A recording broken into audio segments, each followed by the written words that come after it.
Nous avons reçu un mail de Bernard de Mahina. Bonjour Lolo. Bonjour Bernard. La prison de Papeete vient d'être inaugurée, toute belle, toute neuve. Mais si j'ai bien entendu les chiffres, sa capacité est déjà insuffisante, non ? On l'a dit et répété, Nutanya, l'ancien pénitencier, est surpeuplé au point de battre un record national en la matière puisqu'on annonce un taux d'occupation de 327%, record dont on se serait bien évidemment passé. Comme le rappelait James O, garde des Sceaux, Jean-Jacques Curvois, qui vient de terminer sa visite au Fénois, Nutanya, c'est 165 places. La nouvelle prison, c'est une capacité de 410 places.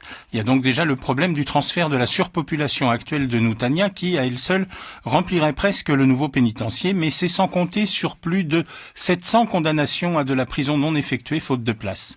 Autrement dit, si on ramène à 100% le taux d'occupation à Nutanya, en déplaçant l'excédent de prisonniers à Papeete et en intégrant les condamnations en suspens, les deux prisons ne suffiraient même pas.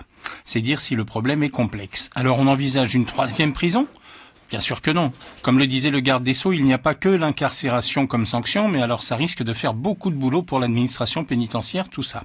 Situation d'autant plus complexe qu'en plus de la surpopulation, il y avait aussi les conditions d'hygiène en dessous du seuil de la dignité humaine, au point, on l'a vu, que certains détenus ont obtenu une indemnisation de l'État pour compenser ces conditions. Ces conditions inhumaines, avec toute la difficulté de définir la frontière entre ce qui est le minimum décent pour vivre dignement et ce qui devient du confort. Pour noyer le poisson, un avocat d'un détenu disait que des écrans plats avaient été installés dans les cellules de Nutanya, histoire donc de faire diversion et permettre une distraction en quelque sorte artificielle.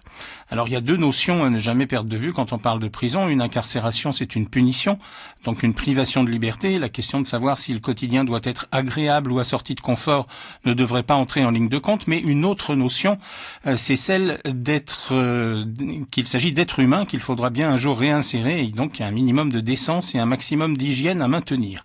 Qu'il n'ait pas beIN Sport dans les cellules pour suivre les matchs de Ligue 1 de foot en direct, ça n'a pas d'importance. Qu'il n'ait pas en revanche ne serait-ce qu'un paravent pour faire leurs besoins avec l'intimité nécessaire, ce n'est pas normal. On se souvient des protestations des riverains de Papeete qui craignent pour leur sécurité à la première évasion. Sans doute devraient-ils regarder moins de séries américaines, parce qu'il y a eu combien d'évasions de Nutanya ? Combien de prises d'otages de riverains à Nutanya après une évasion ? La maison d'arrêt de Tatutu à Papeete, c'est quand même aussi, économiquement parlant, la concrétisation d'un beau projet État-territoire avec plus de 200 emplois locaux créés. Et pendant ce temps, le premier coup de pioche de Mahana Beach n'a toujours pas été donné, un projet qui, même revu plusieurs fois à la baisse, reste prisonnier de son ambition surdimensionnée, en purgeant apparemment une peine de longue durée. Et c'était De quoi je m'y mêle avec Lolo. Merci beaucoup Lolo.